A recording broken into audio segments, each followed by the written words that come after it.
Hello everyone, today I'm going to show you all how I maintained this White's tree frog paludarium that I set up a couple of months ago. Everything in here is doing pretty well, but if you see right here at the bottom, it's a lot darker on the camera than it is in real life. But there's a lot of algae on the front. It's not hurting anything, but I just want it off so I can see it a bit better. And there's also some tannin. So I'm going to show you all how I do a water change as well as trim up some of the plants in this tank. So let's get started. So the first thing that we're going to be doing, I think, is trimming the plants. I have some scissors right here. They're just aquascaping scissors, and they'll do the job just fine. So I'm going to go to some of these overgrown parts and trim them up. So right here there's this pothos leaf that isn't doing very well, and I'll show you what I do with it. I just snip and it falls off. Put that to the side.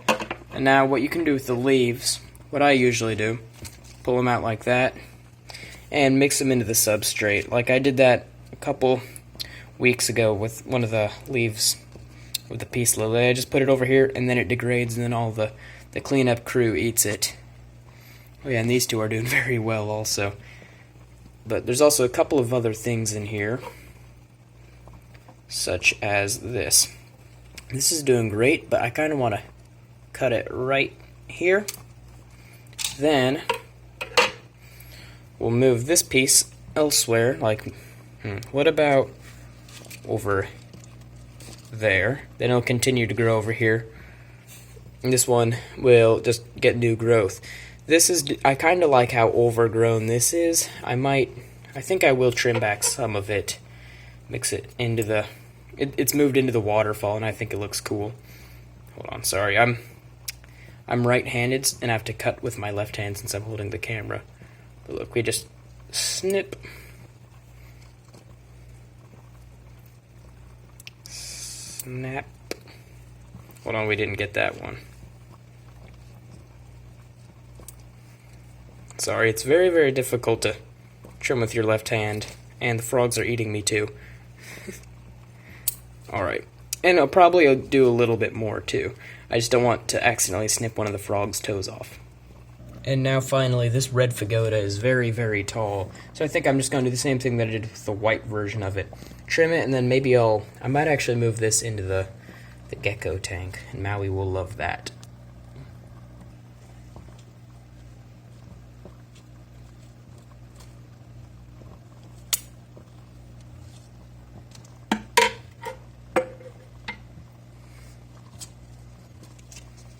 Look how red that is. It shows up really, really well on camera.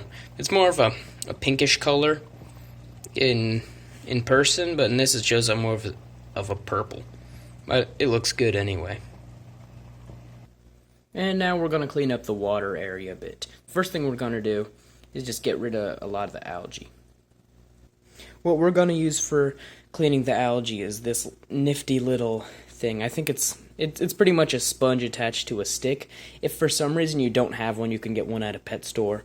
Or another thing you can do is this.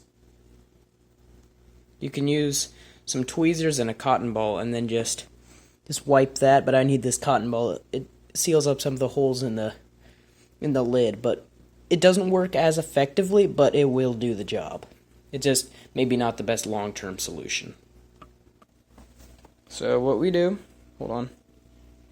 We have a problem. 1 second. The frog is removed from the brush. So now we're just going to begin. Scrape the glass, just like this. It'll all begin to go away. They'll just get on here. Then we can clean that off.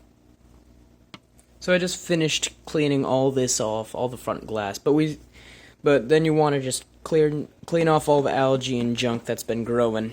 I mean, not that's been growing. That you just pretty much transferred onto here. But as you can see, we're still having a bit of trouble seeing in here just because of all the tannins in the water. And also this is a black water setup, so it pretty much black water means that there's a lot of tannins in there, so it kind of looks like a tea color, similar to what many places like the Amazon River would be in certain parts. A lot of leaves would fall into the water and make it a coffee tea color. So what we want to do is just do a quick water change on here, and I'll show you how I do that on a paludarium. First thing we do is unplug this right here. That's for the, I believe, heater and pump so that it doesn't just send in a lot of air, and that could start a fire, which we don't really want a little forest fire happening in here. Right beneath, we have a bucket right there. Now we're just going to start siphoning some of the water in. Get it in there. Hold on. One of the tree frogs hopped onto the siphon. We got to move him real quick.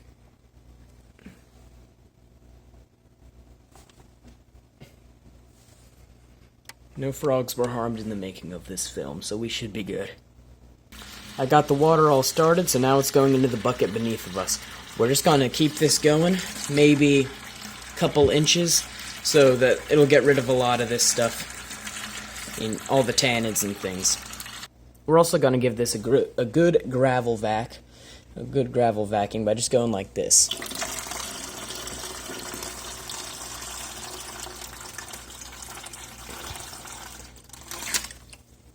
This will be getting a lot of the sediment inside, so that all this brown stuff, lots of that's algae and just fish poop and other things, which it'll make the aquarium a lot cleaner looking if we don't have it in there.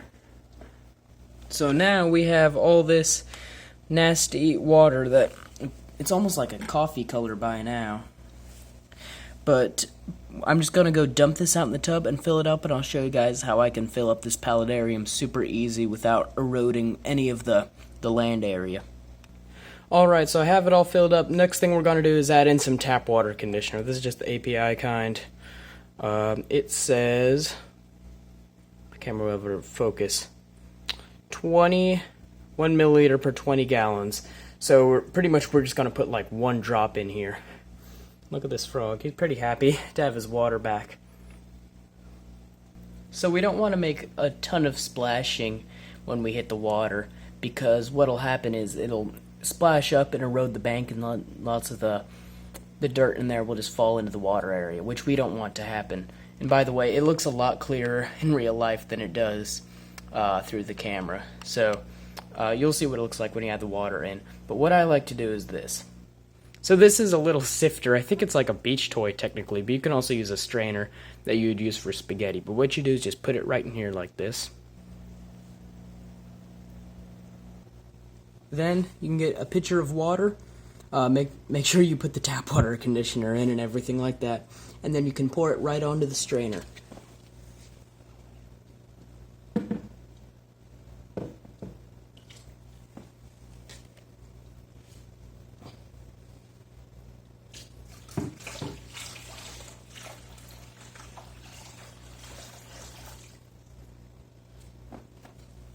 This keeps lots of the erosion to the minimum, both on land and in the water. So there's quite a bit to do in here, so I'm going to fill this all up off camera and just continue using the same process. By the way, if you have a massive paludarium, maybe if it's like hundreds and hundreds of gallons, and you still want a way to fill it up, this one's only 36 gallons. So what you would do maybe is do the exact same process, but instead of just using the little jug, maybe use like a pump and attach it to a bucket or even a hose, just so you can fill it up faster. Alrighty, so I just finished filling up all the water. It's not as high as it used to be. It was maybe up to here, but I didn't want it as high this time. I'm trying to figure out the perfect level for it. Still to this day, I don't do water changes too much, just because I kind of have the entire land area as a filter. But all the fish are happy. I think that's pretty much it. This is probably as clear as it's ever going to get, and I think it looks pretty good. Just because it being black water, it is very, very hard to film. I've seen with other YouTubers black water tanks that are just difficult to film compared to lots of other setups, such as this one where you can see very, very clearly all that's going on. So before we say goodbye, there's one other thing I'd like to mention. I just set up an Instagram. I've had it up for about a month and have been posting. It's called Water Boxes and Dirt Jars. So I just wanted to let you all know that Aquariums and Terrariums was too long. So I decided to go with that. You don't have to follow me on there. I don't really do as much. Maybe every couple of days I post like a picture of Maui or the frogs or a stupid meme, something like that. But I hope to see you guys all in the next one, and I hope you all enjoyed. So goodbye.